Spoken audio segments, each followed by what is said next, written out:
Joshua chapter 1 verses 12 to 16. Hintayin ko po kayo. Joshua chapter 1 verses 12 to 16. Ating pong basahin. Sinabi naman ni Josue sa mga lipi ni Reuben, Gad at kalahating lipi ni Manases, alalahanin ninyo ang sinabi sa inyo ni Moises. Ibibigay sa inyo ni Yahweh ang lupaing ito upang dito kayo manirahan. Maiiwan sa lupaing ito sa silangan ng Hordan.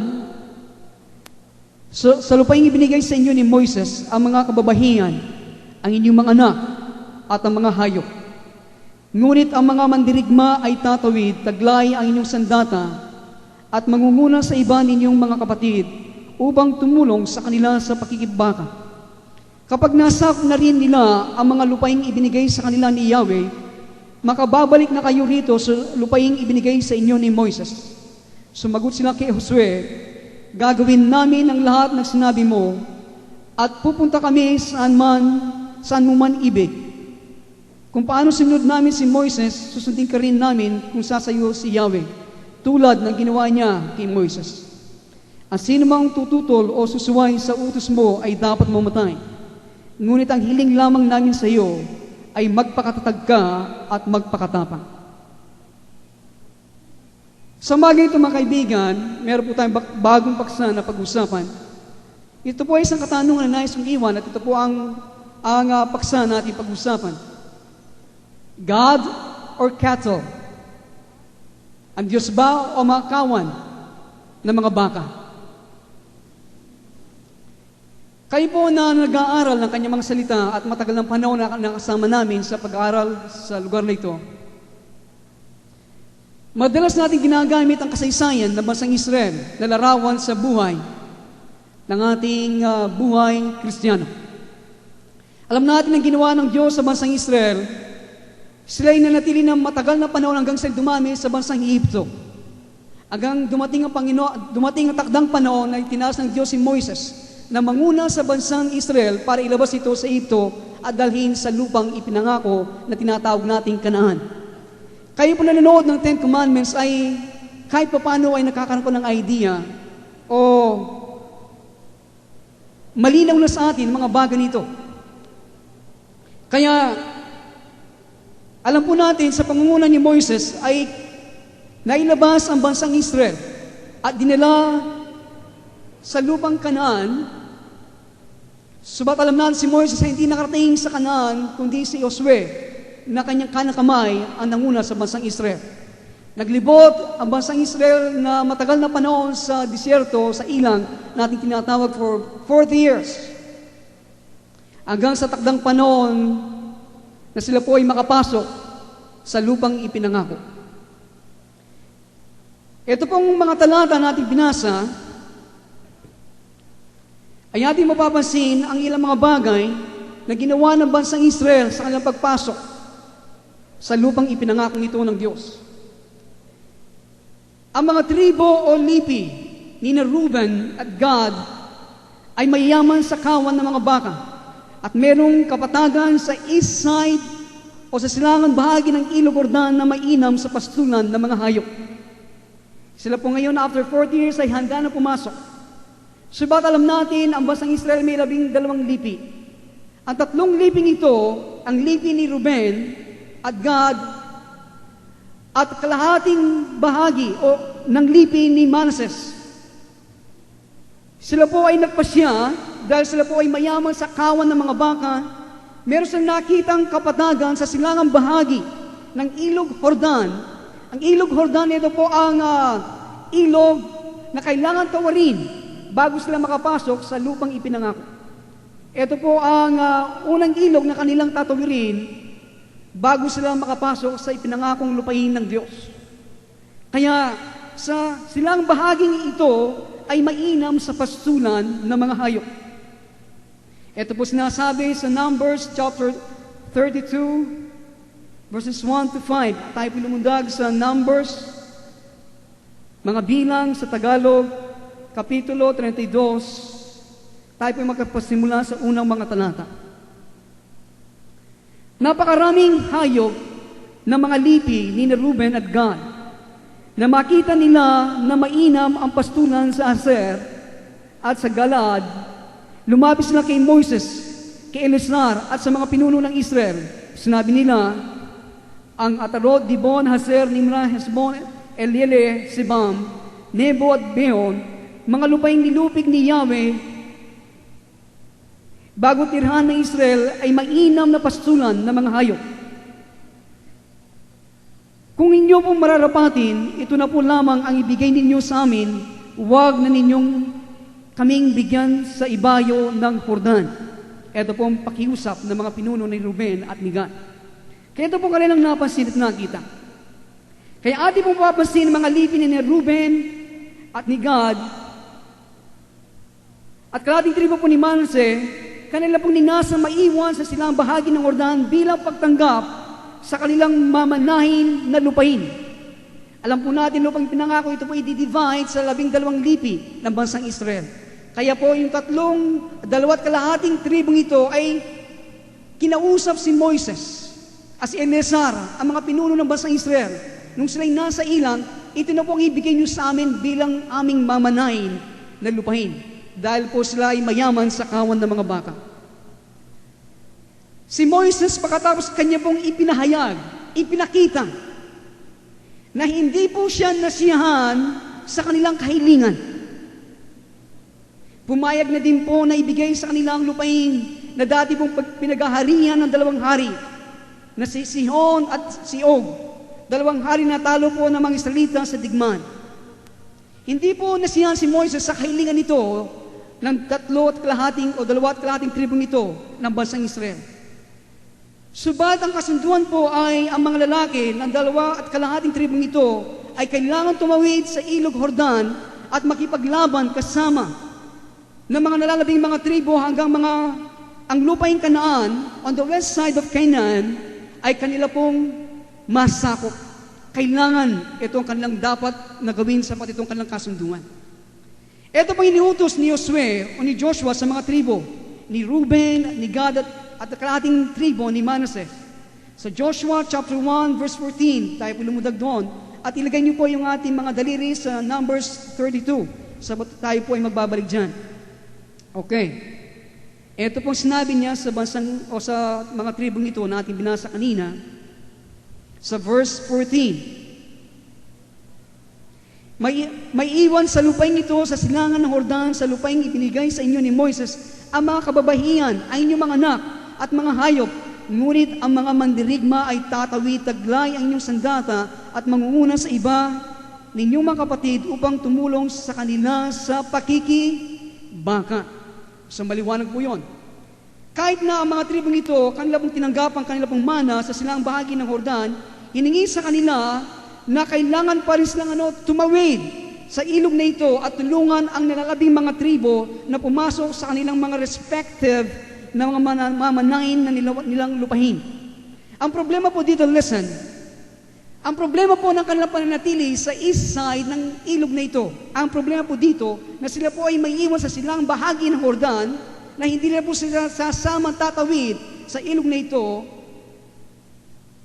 Ang magiging problema po dito sa kanilang pananatili ay ang tribo po ni Reuben at ni Gad at kalahating tribo po ni Manasseh, sila po ay nakahiwalay sa pamagitan ng ilog mula sa Jerusalem o Zion. At po na tinitignan ang magiging kainatnanan ng bansang Israel. Sila po ay mahiwalay sa Jerusalem ng sentro ng buong bansang Israel. Mahiwalay sa Zion. Mahiwalay from the tabernacle of the congregation. Sister Helen, nakalimutan po yung ating transparency. Okay. Sila po ay mahiwalay sa altar burnt offering, from the priesthood, from the Ark of the Covenant, from the manifestation of the glory of God Himself. Sila po ay mahiwalay sa mga bagay na ito, na tanda mismo ng presensya ng banal na Diyos. The request of the 2.5 tribes was denounced by Moses. Ang kahilingan po ng 2.5 tribong ito po ay binatikos Nagsalita ng laban si Moises na kanya pong napagtanto kagad ang kamalian or the error na nasa kanilang mga puso. Ipakita po natin yung Tabernacle of Congregation. Okay. Meron po tayong transparency na dati akin pong pinipicture o pinakikita sa inyo. So alam po natin, ang tabernacle na yan, ito po ang tabernakulo ng kapisanan. Hindi po nakikita. Ito po ang tabernakulo kung saan ang bansang Israel po sila po naglilibot sa disyerto. Kung niyo pong mapansin, ang tabernakulong yan ay nakapaligid ng mga 12 tribo ng bansang Israel. Lagi nasa sentro. At sinasabi po niyan sa atin, nais ng Diyos ang kanyang kalawalatian. At siya mismo ay lagi nasa sentro sa puso ng kanyang mga bayan. Kaya, nung magpasya ang 2.5 tribong ito na maiwan sa silang bahagi ng Jordan, yan po ang naghihiwalay sa kanilang ilog sa mismong presensya ng Diyos. Kung niyo kung mapapansin na merong ulap na bumababa sa tabernacle na yan kung saan sa pinakaloob niya na inananan ang banal na presensya ng Diyos. So, nakita kagad ni Moses ang kamalian ng kanilang mga puso. The truth was, listen to this, Reuben and Gad and half of the tribe of Manasseh cared more for their cattle than they did for God. Mas gusto nila ang kanilang mga kawan ng mga baka kesa sa Diyos. Walang ganong halaga sa kanila kung sila po'y malapit o hindi sa presensya ng Diyos. Na kanyang ipinapahayag ang kanyang sarili po sa kalagitnaan ng bansang Israel, yan ay, hindi mo papansin, ang lahat ng mga bagay na yan ay collapsible. Ang mga tabernacle niyan, ito po ay collapsible. Kalagkabit sabagat sila ay naglalakbay. Sumusulok. Kasama ang kaban ng tipan. Wala po silang ganong halaga sa kanila kung sila po ay naandoon o wala para makita ang katuparan ng pangako ng Diyos sa bansang Israel. They don't care about these things. Wala po silang pakialam. Basta mahalaga sa kanila ang kanilang baka at ang kanilang pamilya at ang mga bagay nito. Their hearts were with their cattle. Ang kanilang puso ay nasa kanilang mga bakahan o sa kanilang kawan ng mga baka. They did not have a heart to follow God and come to know God. Wala silang puso na sundin ng Diyos at makilala ng Diyos. God was not in all of their thoughts. Ang Diyos po ay wala sa lahat ng kanilang pag-iisip at iniisip. Their hearts and minds were fixed upon settling down with their families and their cattle. Nandun po nakatuon ang kanilang mga puso. Nakatuon lamang na sila po ay maniran sa silang bahagi ng Jordan, kasama kanilang pamilya, kasama ang kawan ng kanilang mga baka. They were not married to the Lord of Israel.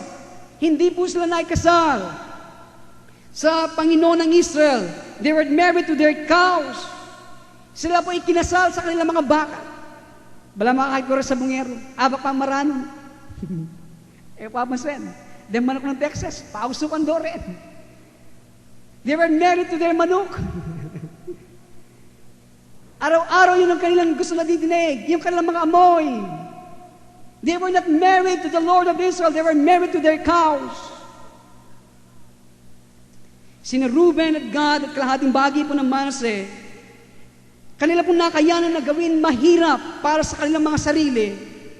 At ito po na di nila ma-enjoy yung pinakamahalagang aspektong paghahari ng bansang Israel. At yun po ang closeness to the presence of God. Yun pong sa aspektong mahalagang paghahari ng bansang Israel. Yun pong closeness, ang pagiging malapit sa presensya ng Diyos. How disappointing to God is such an attitude. Hindi po nagbigay ng kasiyahan sa Diyos ang ganitong mga asa ng 2.5 tribong ito ng bansang Israel. Kayo po, ano kaya ang ating laman ng ating mga puso? Tayo ba'y nakakadama ng paghihirap? Nakakadama ng pait sa ating mga puso kapag hindi tayo nakakadama ng presensya ng Diyos kahit isang araw ang lumipas? Kapag hindi ko po nadama ang presensya ng Panginoon sa aking buhay, alam niyo, para bagang ang aking buhay nawawalang kabuluhan. In spite of sa maraming mga bagay na aking nagagawa, marami akong ginagawa, ganito. Pero kung hindi ko nadama ang presensya ng Panginoon, something is missing in my life. Ano po ang ating madadama kung ang mga tao na ating pinakamamahal ay masyado pong akobado sa mga kaloob na inyong ibinigay sa kanila? At wala silang pakialam o anuman kung sila po ay malapit sa iyo o hiwalay sa iyo. Wala silang malasakit o wala silang nadadama o anuman sa iyo. Ang mahalaga lamang sa kanila, ano yung may pagkakaloob mo sa kanila? Ano po ang ating madadama? Ano ang ating magiging tugon? What will your response be kung ganito ang kanilang mga asa? Di ba ikaw po ay magpapasal tumingin sa iba, nagmamalasakit sa iyo, at di lang dahil meron kang nabibigay sa kanila? This is the case of today. Ito pong kalagayan ng marami ngayon. Multitudes of the Lord's people are satisfied with their spiritual development. Multitudes, kapag sinabi multitudes, maraming mga mananampalataya sa kasalukuyan. Sila po ay masaya na. They are satisfied sa kanilang spiritual development sa kanilang mga buhay. Okay, ang ilan sa inyo ay tumanggap na sa Panginoon. Baka tapos kayo ay nagpunyagi. Kayo ay sumunod sa Panginoon. Tumanggap, pagkatapos kayo ay sumunod sa Kanya sa pangakbang, nagpa-water baptism kayo. Nagpabautismo ng tubig. Bilang tanda na kayo po ay nagsisi, nagpapahayag na kayo ay namatay na sa sanglibutan. Iniwan ang kasalanan sa tubig. Okay, sumunod kayo. Subat ang ilan sa inyo, hindi pa hanggang ngayon na water baptized. Hanggang dito pa lamang ang inyong pagsunod sa Panginoon, tumaga pa lamang, nag-aaten. Pero ang sunod na hakbang, alam po natin, ang ating kaligtasan ito po ay it is what? A process. There are so many steps. Meron tayong goal sa ating redemption. Hindi lang tanggap, ministry, pagkatapos hintay sa rapture. Hindi yon ang panawagan ng Diyos sa atin. Hindi yun ang ating hanggan sa ating kaligtasan. Sana ang ilan sa inyo, pagkatapos tumanggap, magkaroon kayo ng pagnasa. Hindi lang kayo nag-aaten na Sunday. O kaya kung kayo nakasumpong, hindi kayo mag-aaten na Sunday. Sana magpatuloy tayo, gaya ng bansang Israel. Nandiyan ba kayo? Sana sumugod po tayo sa sanghakbang, gaya ng bansang Israel, pagkatapos paglabas sa Egypto. Tinawid ang ilog, ang pulang dagat, the Red Sea, symbolizing water baptism. Sana po ang ilan sa inyo ay handa na ngayon. I'm ready to proclaim, to follow the Lord in water baptism. Iwan ang sanglibutan, iwan ang kasalanan. Pagkatapos mo baptism of the Holy Spirit. Ang bansang Israel nakarating sa bundok ng Sinai, binigay ang kautusan, kumakatawan sa bautismo ng Banal Espiritu Santo. Ang ilan sa inyo hindi pa nakaranas sa ganitong kanasan ay binibigyan ng Diyos. Saan kayo tayo nakarating? Ang ilan sa inyo nakarating ng mga manggagawa, mga pastor. Subalit, nakarating na, napuspos ng Banal Espiritu Santo, partially, kaya ang ilan ay contento na, satisfied na, tumigil na. Kaya multitudes, lalo na mga charismatic ngayon, nabaptize ng Holy Spirit. Okay, nakuha ko na. Ang iba nagsasal ng iba't ibang wika. Ang iba ginagamit ng Panginoon sa ministeryo. Nakakadalain sa mga may sakit at sila naman ay gumaling. Subalit, hanggang doon lang ba ang ating kaligtasan? Kaya maraming mga Kristiyano ngayon ay hanggang doon lang satisfied na sila. Multitudes, kontento nila sila sa kanilang mga spiritual development na ito sa kanilang mga buhay. Sila'y handa ng maniran at gumawa ng maliit na mga pugad sa mundong ito.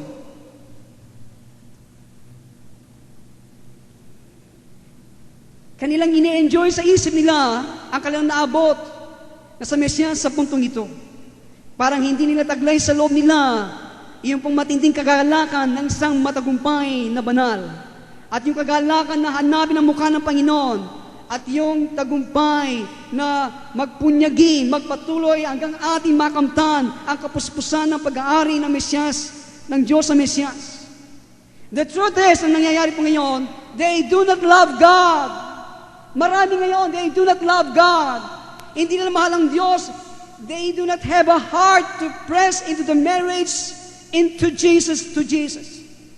Wala po silang puso na magpunyagi, magpatuloy hanggang sila po ikasal sa ating Panginoong Jesucristo.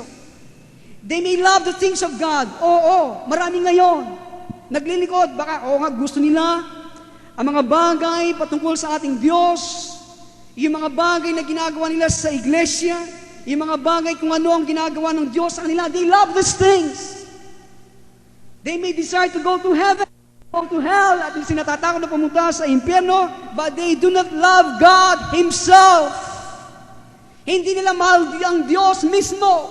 Takot sila sa mga bagay nito pero wala silang puso sa Diyos. Maraming ganito mga Kristiyano. They do not love Messiah, Jesus. Reuben and God and half of the tribes of Manasseh did not love God. Hindi nila minahal ang Diyos. Iyon po kasimple and straightforward. The cattle were of great importance. Ang kanilang mga kawan ng baka, ito mas mahalaga. Being close to God's glory was not as important as their animals. Mas mahalaga sa kanilang mga hayop kesa sa pagiging malapit sa kalwalhatian at presensya ng Panginoon. Marami mananampalataya gusto na lamang ng manatili sa kanila pong 30-fold, kanilang 60-fold, sa kanilang pong pagbubunga. Okay, meron kang buhay na Panginoon. 30-fold, meron nga, 30-fold, 60-fold. Hanggang doon lang. They don't want 100-fold. Yung pong prospect na magpatuloy pang sumulong doon sa kamatayan at muling pagkabuhay sa Mesiyas at tulungan ng ibang mga tao na magpasok sa kanilang kapahingan ng Diyos for deeper, alam po ninyo, for deeper consecration leads naturally to increase service to others. Kaya lang po sa atin we don't have a deeper consecration. Ang mga bagay nito, they does not appeal to them. Nandiyan ba kayo? Sumulong sa kamatayan at muling pagkabuhay ng Mesiyas. Tulungan ibang mga Kristiyano magpasok sa kapahingan. Ang mga bagay nito hindi nag-aapila sa kanila. Hindi tumatalab. Opo, sila po iligtas. Nais silang mamuhay ng isang disente, moral na buhay. At nag-aaten ng ilang mga gawain sa church meeting, ilan. Sigaw nila, bakit di ba tayo maging kontento sa ating naabot na? Kontento na tayo, napaprise na tayo sa Holy Spirit. Dapat na tayo maging kontento. Nag-aaten na ako, ano pang gusto mo? Ang pag-ibig sa Mesiyas ay hindi sumasagana sa ganitong klaseng buhay. The cries of the people who have never heard the name of Jesus fall in vain upon their ears. Yung po sigaw ng mga tao na hindi nakakilala sa Panginoon ay nahulog lamang sa kanilang mga tinga. Hindi nadidinig. At ang pinakamalaking trahedya ay they do not love the Son of God. Hindi nila tunay na iniibig ang Panginoon. Sa bibig, malapit siya, sa puso ay malayo. Di gano'n nagbibigay ng kasiyahan sa kanila ang paghihintay ng buong tiyaga sa mahalagang tinig ng lalaking pakakasalan, walang iba kundi ang ating Panginoon. Yung idea na yumakap ng buong pakikipag-isa sa Panginoong Yesus, talikuran ng lahat para sa Kanya, is foreign to them. Hindi nila nalalaman ng mga bagay na ito.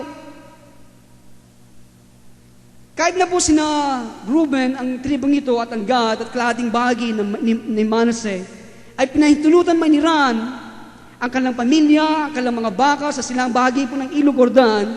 Gayunpaman, kinailangan pa rin magtiis sila ng paghihirap at panganib sa pagsalakay at pagsakop sa kanan. Kasama pa rin sila. The contented believers, yung pamakontentong mga Kristiyano sa kasalukuyan, are going to have to fight anyway. Imagine. Sa kabila na sila ay kontento, sa ayaw mo sa gusto, ikaw pa rin ay makikipagdigma. Kahit na kanilang pinili na masiyahan, na magkulang sa kapuspusan ng kalwalhati ng Diyos, lumagay na makasari na kabalo sa kanilang maliliit na bahay at lupa, they are still required to fight alongside their fellow members of the body of Christ who are attempting to enter their own inheritance in the land. Kailangan pa silang makasama. Sa ibang mga mananampalataya na tumatanggang makapasok sa kanilang lupain na nangako ng Diyos. Sana po, nandiyan na tayo, magpunyagi na tayo. Amen? Sa ayaw natin sa gusto, sasama din tayo sa pakikipagbaka. While we are in this world, we have to fight. Abang tayo sa sanglibutan ito, sa ayaw natin sa gusto, kailangan tayo makipagbaka. Dahil po, the inheritance of Messiah, ang mamanayin po ng Mesiyas at mga kasama at kapagmana niya, ay ang mga bansa at ang lahat ng mga bansa sa sulok ng bahagi ng sanglibutan ito. Ito po ang mana or inheritance ng ating Panginoon at lahat ng mga kasama niyang tagapagmana. Satan is still is in control of Messiah inheritance. Alam po natin yan. Si Satanas, hanggang sa kasalukuyan, ay hawak niya ang mana ng ating Panginoon, the earth. Messiah's enemies have not as yet been subdued under his feet, hanggang sa kasalukuyan. Ang kaaway po ng Mesiyas hanggang sa kasalukuyan, hindi pa nalupig sa ilalim ng kanyang mga paa. Kaya kahit po sa ating mga awitin yung napapansin, ay mga warrior songs, marsya, pandirigma, inaawit natin, Commander-in-Chief ay nauna sa atin. Kaya bawat miyembro ng katawan ng Mesiyas ay obligado na isuot ang buong damit ng pandirigma ng Diyos. Saan po natin masusupungan yan? Sa Ephesians chapter 6, meron tayong damit ng pandirigma. Araw-araw kailangan nakasuot yan. We are in a battle. Subalit malimit sa atin, sa alam na simbahan tayong lahat ay nakadamit pandirigma. Pero pagdating sa bahay, kung pa man natin hinubad ang mga ating mga damit, inuhubad din natin ang damit na pandirigma yan na nais ng Diyos ang laging itong nakasuot sa atin. So, nais po ng Diyos na isuot natin ang buong damit na pandirigma ng Diyos at makibahagi in the conflict of the ages habang ang Spirit po ng Diyos ay dinedirect tayo sa pakikibaking ito. Ilan po mga bansa sa mundo ito ay ligtas at komportable para sa mga Kristiyanong mananampalataya. Pwede po siya magtayo ng kanyang tahanan, magtrabaho, magpalaki ng pamilya at mag-attend ng church. Ang ibang section po naman ng sanglibutan ay hindi po ligtas at komportable para sa mga mananampalataya ng Mesiyas. The Christians are being persecuted, imprisoned, and put to death. Alam po natin yan, may ilang mga bansa. Ang mga Kristiyano po sila pinag-uusig, tinatapos sa bilangguan, at pinapatay. Maraming mga Kristiyano sa kasalukuyan, lalo na po yung mga nakatira sa ligtas at komportableng lugar ng sanglibutan, ay nasa sinasabi ng Biblia na they are in Zion. Sila po'y namumuhay na maginhawa sa Sion. Kanila pong palagay, sila po'y namumuhay somewhat decently at nag-attend sa church on a regular basis. Kanila na pong tinutupad ang requirements ng Ebanghelyo ng kaharian ng Diyos. Kung ito ang kanilang ginagawa. Sina Reuben at Gad at kalating bahagi po ni Manase, kanilang nadama ng kanilang pong kahilingan ay ganap at tama at nasa banal na kaayusan in divine order. Ito pong kanilang akala. Tiyak na sila po ay nagulat nung makita nila ang tinding galit ni Moses nang ipahayag ang kanilang kahilingan sa kanya. The true Christians of today is spending and being spent for the gospel of the kingdom. Ang totoong Kristiyano sa kasalukuyan ay ginugugol niya ang kanyang buhay at siya ay nagpapagamit para sa ebanghelyo ng kaharian. Bawat saglit ng kanyang panahon, bawat piso ng kanyang pera, ay lahat ay kanyang inaalay sa altar ng Diyos. Is dedicated totally to using the talents which the Lord has given him in order that the work of the kingdom may be accomplished. Lagi. Ang lahat ng kanyang mga talento, ito'y kanyang pinagkaloob para po ang gawain ng kaharian ng Diyos ay matupad. That the enemy may be driven out of Messiah's inheritance and utterly crushed. Ano po sa palagay ninyo, paano tinuturing ng Diyos ang dalawang kakaibang klaseng mananampalatayang ito? The one group is living to themselves with their families and cattle. Ang isang grupo mga Kristiyanong ito, sila'y nabubuhay sa kanilang sarili, kasama kanilang pamilya at mga kawan ng mga baka. The other group is entering faithfully and courageously into the kingdom warfare. Ang isang grupo naman mananampalataya, sila po napapasok ng buong katapatan at buong lakas ng loob sa pakipagbaka sa kaharian. Totoo ba ang unang grupo ay mahal niya ang kanyang mga pagpapala at ang pangalawang grupo ay mahal niya ang Panginoon? Basahin po natin ang ating mga Biblia o buksan ang ating mga Biblia sa Hukom. Judges chapter 5. Pagkatapos po ng Josue ay mga Hukom. Kapitulo 5 at talatang 23. Ganito po sinasaad. Curse ye Meros, said the angel of the Lord. Curse ye bitterly the inhabitants thereof, because they come not to the help of the Lord, to the help of the Lord against the mighty. Sumpahin ang meros, wika ng anghel ni Yahweh. Sumpahin ang lahat ng naninirahan doon sapagkat hindi sila tumulong sa pakikipagdigma ni Yahweh. Nandiyan ba kayo? Asumpang ipinatong sa lupain ng meros ng anghel po ng Panginoon ay hindi dahil ang mga mamayan nito ay gumawa ng moral na kasalanan. Hindi po, kundi dahil sa kanilang hindi kusang loob na mga salita na nakatira po sa meros na makibahagi sa digmaan ng Panginoon. Yun po ang kanilang kasalanan. They did not come to the aid of the King of the Lord of armies. Hindi po sila tumulong sa pakikidigma ng hari, ang Panginoon na mahugbo. Alam po ninyo mga magulang, hindi po sapat na panatilihin ang ating mga sarili na malayo sa kasalanan. Hindi po sapat yun. We must take up our cross. Kailangan natin pasanin ang ating mga krus at sundin ang Mesiyas into the service, into the kingdom of God. Nandiyan ba kayo? Sundin siya hanggang sa maglingkod tayo sa kaharian ng Diyos. Isa po sa mga malakas na pagsasalita laban sa asal ng tao ay ating pong masusumpungan sa kasulatan. Ito po ay nakatala sa parable of the talents. Alam po natin ito. Buksan po natin ang ating mga Biblia sa Matthew 25. Matthew 25, verse 26. Ito po ang talinghaga tungkol sa aliping pinakatiwalaan ng salapi. Alam po natin talinghagang ito, hindi ba? Meron po sa maglalakbay, at siya po ay naglakbay at iniwan ang kanyang mga pag-aari sa 3 alipin. Ang isa ay binigyan ng, sinasabi dito, 5,000, 2,000, at 1,000.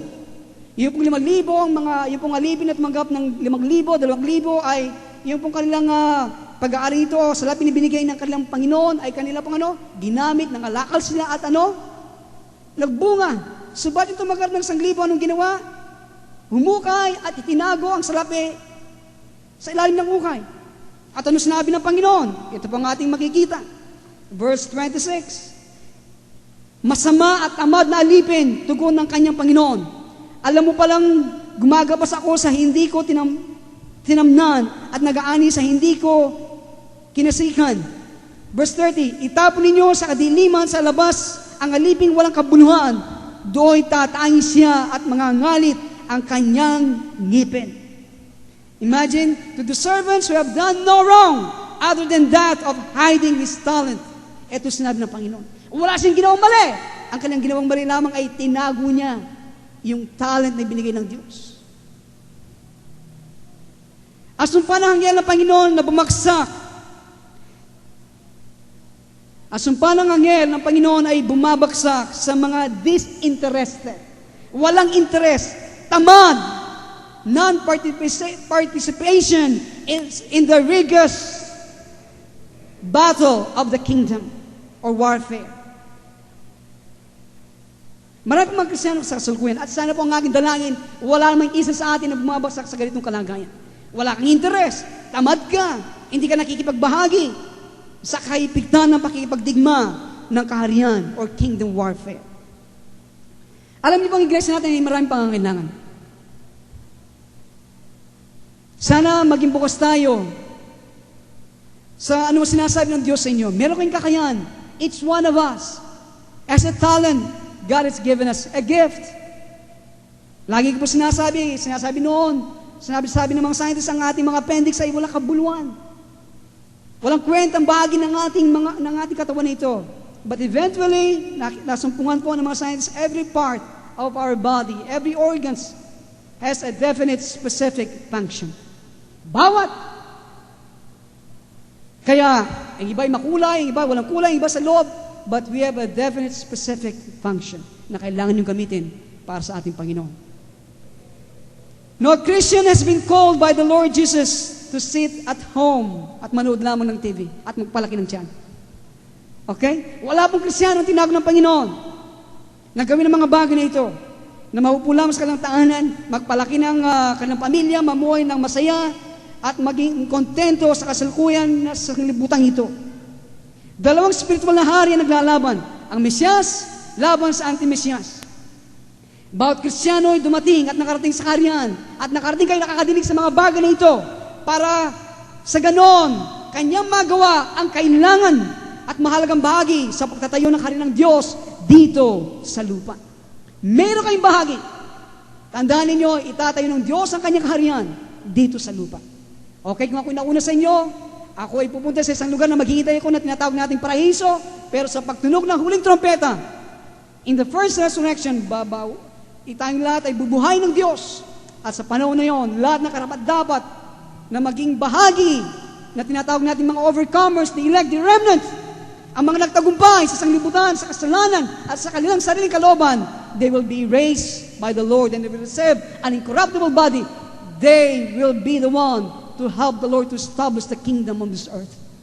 Amen? At doon mangyayari ang pangako ng Diyos na ang lahat ng kaharian na ito ay maging kaharian ng Mesyas at ng kanyang mga Kristo. Amen? And the knowledge of the Lord shall be known all over the world.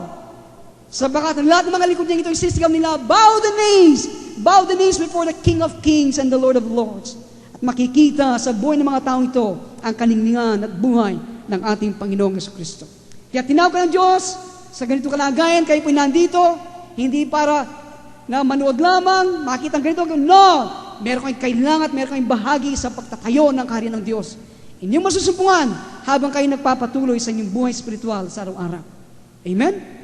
So, basinin natin ang katanungan na tinanong ni Moises sa mga tribo na ninasang manirahan bago pa sila makarating sa Kanaan. Numbers 32, verse 6. Tingnan po natin ang tinanong ni Moises sa kanila. Verse 6, chapter 32. Ngunit sagot ni Moises sa lipi ni Reuben at ni Gad, matitiis ba ninyong makipaglaban ng inyong mga kapatid samantalang kayo nananahimik dito? And Moses said unto the children of Gad and to the children of Reuben, shall your brethren go to war and shall sit here? Matitiis ba ninyo yan? Nakikipagdigma ang inyong mga kapatid at kayo dito ay nakaupo lamang, nananahimik dito? Ngayon pa lamang po tayo nasa digmaan Andiyan ba kayo? Minsan pong kailangan tayong magsalita, ipagtanggol ang ating kapatid, sabihin po natin. Minsan binabatikos na, inaalis na ang ulo ng bawat sa atin dito, nananahimik pa tayo Merong panahon para manahimik, okay? Pero kailangan ng patnubay ng Panginoon kung kailangan tayong magsalita. Nandiyan ba kayo? Ang ganito pong katanungan ay pwede natin itanong sa di mabilang ng mga Kristiyano sa kasalukuyan. Shall your brethren go to war and shall ye sit here? Every member of the body of the Messiah is a part of every other member. Ang bawat membro po ng katawan ng Mesiyas ay bahagi ng bawat ibang membro. Hindi po sumasang-ayon ng kasulatan na ilang po mga Kristiyano ay kanila pong ibinibigay ang kanilang buhay para sa Ebanghelyo, abang iba naman ay kanila pong sinisikap na matamo ang mga ordinaryong inahangad ng sanglibutan. Hindi po sumasang-ayon ang kasulatan sa ganitong mga bagay. Na ilang po mga mananampalataya na Mesiyas ay nasa bilangguan para sa kanilang pananampalataya, habang iba naman ay nagtatayo ng kanilang, mas malaking bahay. Hindi malaman kung anong kulay ng kanilang kotse. Hindi malaman kung anong kulay ng kanilang buhok. Anong kulay ng kanilang dingding. Habang kanilang mga kapatid, ganitong kanaranasan. Nandiyan ba kayo?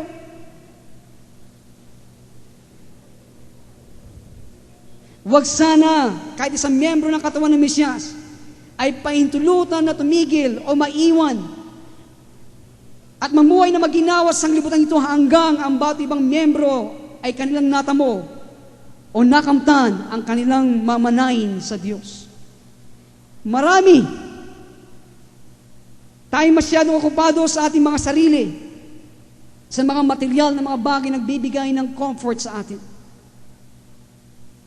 Abang ang ating mga kapatid sa Mesiyas ay tino-torture, labis na pinahihirapan at tinatapos sa bilangguan para sa Ebanghelyo. Kaya, di ba tayo mananagot sa ganitong pagtataksil sa kanila? Si Moises po ay nag-alala sa magiging epekto po ng magiging kahilingan ng 2.5 tribong ito. Siya po ay nag-alala sa mga ibang mga tribo ng bansang Israel. Ito po sinabi sa Numbers 32 verse 7. na sinabi, "And wherefore discourage ye the heart of the children of Israel." Yung mga ating binasa kanina, verse 6 and verse 7. Ibig ba ninyong masira ang loob ng mga Israelita sa pagpunta sa lupaing ibinigay sa kanila ni Yahweh? Kaya alam po ninyo mga kaibigan, listen to this.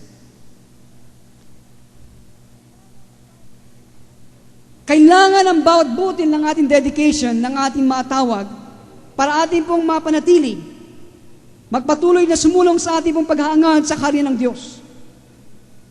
Sa tuwing ang mananampalataya kanya pong pinili na maging kontento sa kanya pong partial na pagpasok sa kaharian ng Diyos, kanya pong ina-impluwensyahan yung mga taong nakakapaligid sa kanya na sa rin ay maging kontento sa kanilang partial na pagpasok sa kaharian ng Diyos.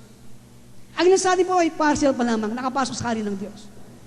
Kung ang inyong buhay nagiging kontento kayo sa inyong mga kalagayan ngayon, ay niyo sumulong sa ipinaabot pa ng Diyos sa inyo hanggang marating natin ang kapahingan, kay mismo, yung mga taong nakapaligid sa inyo ay na-impluwensyahan ninyo.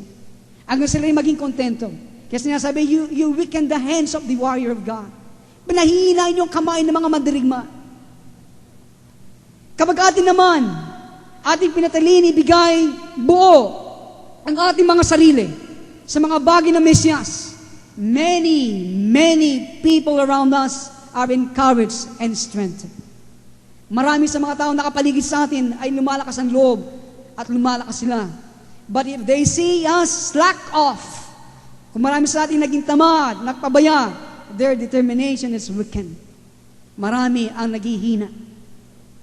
Alam po ninyo mga kaibigan, no fully dedicated saint marches alone. Wala akong buong dedikadong banal ang nagmamarsyang nag-iisa. Lagi, mayroong malaking bilang ng mga tao inspired to march along with him. Lagi po mayroong mga binanal na nunod sa iyo na sumusunod sa inyong halimbawa. Nung po ako'y bagong Kristiyano, lagi kong binabasa mga biography na mga ninuno natin, na mga naunang mga Kristiyano. I enjoy their life kung paano sila nag-struggle, nagpunyagi, ginamit ng Panginoon. Kaya, sa inyong mga buhay, ito rin nangyayari. Ang kawalan po ng pananampalataya at pagiging matatakutin ng mga 10 titik na sinugo mula sa Kadesh Barnea, they infected the entire camp of Israel. Alam po natin, hindi ba? Bago ang bansang Israel po ay magpasok sa lupang ipinangako, nagsugo si Moses ng 10 titik, 10 spies, upang titikan ang buong lupain. At magbalik ang mga 10 titik na ito, anong nangyari? Sinabi, malaki ang kanilang mga pader, malalaki ang mga tao. Ano nangyari? Nahawa ang buong bansang Israel. Nawala ng pananampalataya. Natakot. All became fearful and unbelieving, and the judgment of God fell upon the congregation as a result. Kaya ang paghahatol po ng Diyos ay bumaksak sa buong kongregasyon. Ito po sinabi ni Moses sa mga cattle lovers na ito. Verse 23 ng Numbers 32. Tingnan po natin sa verse 23. Nandiyan ba kayo? Nandiyan ba kayo? Ngunit kung hindi ninyo tutupdin ang inyong salita, ito'y malaking kasalanan sa Kanya at tiyak na pagbabayaran ninyo ang mga bagay na ito. Isa po sa mga pinakadakilang kasalanan na pwedeng gawin ng sino mang Kristiyano, listen. Isa sa pinakadakilang kasalanan na pwedeng gawin ng sino mang Kristiyano ay yung pong magpabaya na sumulong para mabot ang kanyang mamanahin. Kung tayo po ay nagpabaya, iyon po ang pinakamalaking kasalanan na pwedeng gawin ng isang Kristiyano. Hindi ba sinusuri ang inyong mga buhay? Kung ang inyong buhay ay katulad ng dati, 1 taon na nakalipas hanggang sa kasalukuyan, hindi po kayo sumulong sa inyong buhay spiritual. Kung wala kayong nakita pagbabago, if we neglect our salvation,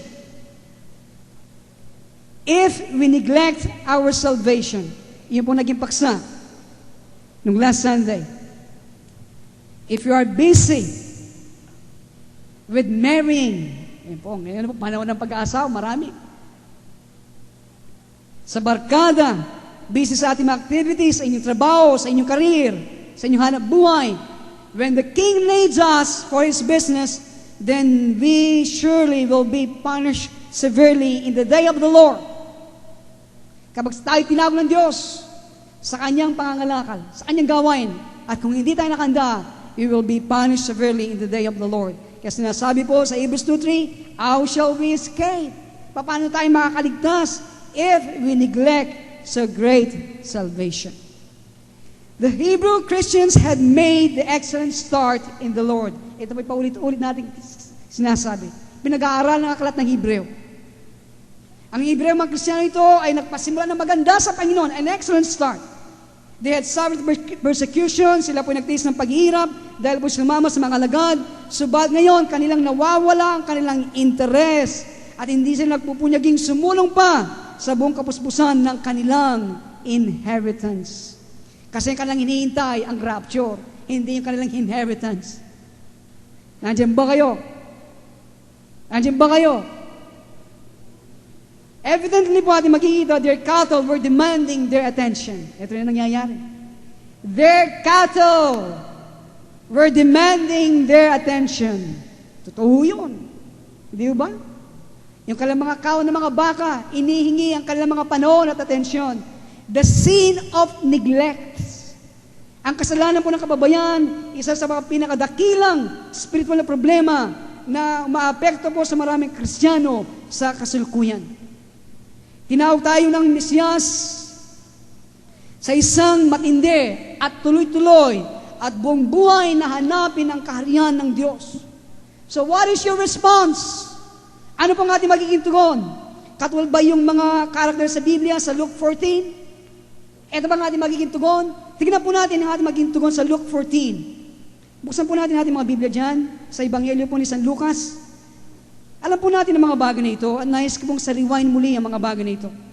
Sapagkat baka ang ilan ay bumabaksak sa mga dahilan nito. Ito ba ang ating magiging tugon sa Kanya? Luke chapter 14 verses 18 to 20. Ngunit nagdahilan silang lahat.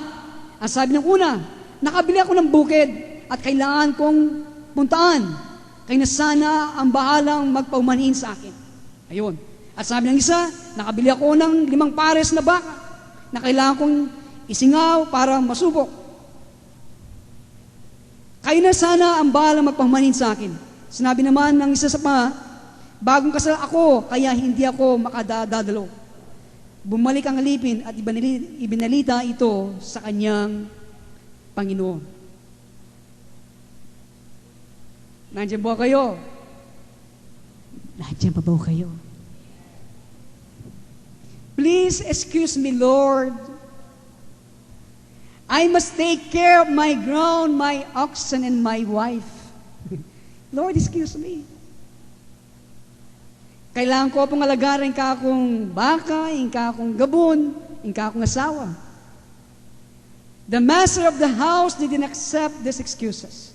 Yung pong Panginoon ng bahay na yon ay hindi po tatanggapin ng mga excuses nito. Like Moses, he became very angry. God always shall help us provide properly for our ground. Hindi po nadinig yun. God always, lagi, tutulungan tayo ng Panginoon ipagkakaloob ng tama ang mga para sa ating mga lupain, para sa ating mga baka, para sa ating mga asawa. But He expects us to place the seeking of His person and will the number one priority and interest of our life. Hindi po nadinig, yung pang hinihingi ng Diyos sa atin Tutulungan tayo ng Panginoon ipagkaloob ang pangangailangan nito. Subalit, inaasahan po ng Diyos sa atin na ilagay natin una prioridad sa ating buhay na hanapin ang kanyang persona, kung sino siya, ang kanyang kalooban, ang number ng prioridad at interes ng ating mga buhay. Sana po ay tumimo ito sa ating mga puso. Kapag tayo na niya ng hari na makibahagi sa ilang aspect ng gawain ng kanyang kaharian, we are not to make excuses. Iyon po isang oportunidad na tawagan at gawin bahagi sa gawain ng kaharian ng Diyos. Huwag po tayong gumawa ng mga dahilan. No excuse shall be accepted. Either we love Him above all, or else we love our cattle. Where is our heart? Ano po sa dalawang ito? Alin? Mahal natin Diyos higit sa lahat o mahal natin ang ating mga baka? Saan ang ating mga puso? Ang kasalanan po ng pakikiyapid ay isang kasalukuyan na matinding kasalanan. Ang pagsisinungaling, ang pagnanakaw, ang paglalasing ay tumataas ngayon sa bansa. Subalit yung di pagpasok sa espiritual na pakipagbaka at hindi nagpupunyagi tungo doon sa goal o hanggan ng buong pakikisa sa ating Panginoong Jesucristo ay saring dakilang kasalanan sa paningin ng Diyos. Nandiyan ba kayo? Yon ay isang dakilang kasalanan sa paningin ng Diyos. Kung tayo kusang loob na magpatuloy, sumulong at tulungan ang lahat ng miyembro ng katawan ng Mesyas, habang sila nagpupunyagi na makapasok sa kanilang mga sariling kapahingan o inheritance, sila ay makapapasok din, alam natin kung sila magpapunyagi sa ganap na kalooban ng Panginoon na ating na ding nasumpungan, subat kundi tayo kusang loob na malagay, para bang sa dalawang ng bato na gamit tayong pulbos sa banal na paglilingkod, we will lose our own possession with the Lord. Tayo mismo ay mawawala natin ang ating sariling posisyon sa Panginoon. Sa oras na ang bawat Kristyano ay kanila pong naabot at natamo ang kanilang mga mamanain, pwede na po tayong makabalik sa ating mga sariling mga mana and enjoy that for eternity. Amen? Kailangan tayong makipagbaka kasama nila. Pero pagkatapos natin maisama din sila, maalagi sila sa takdang kapahingan ng Diyos, sa sentrong kalooban ng Diyos sa kanilang mga buhay, then we can go back, okay, sa ating pong mga panawagan sa mana na ibinigay ng Diyos sa atin, and we will enjoy that for eternity. Ito po sinabi sa Numbers 32. In closing, let us read these verses 20 to 23. Sumagot si Moises, papayagan ko kayo kung tutulong kayong makipaglaban para kay Yahweh, hanggang sa malubig ang kanyang mga kaaway at masakop ang buong lupain. Kung magampanan na ninyo ang inyong tungkulin sa Kanya at sa buong Israel, makauwi na kayo. Sa gayon, itong lupain nito'y maging inyo buwat kay Yahweh. Amen? So, sana po ang bagay nito ay nagbigay ng hamon sa atin. Ano po ang laman ng ating mga puso? Ang Diyos ba o ang ating mga baka ngayong umaga? Tayo pong lahat ay manalangin.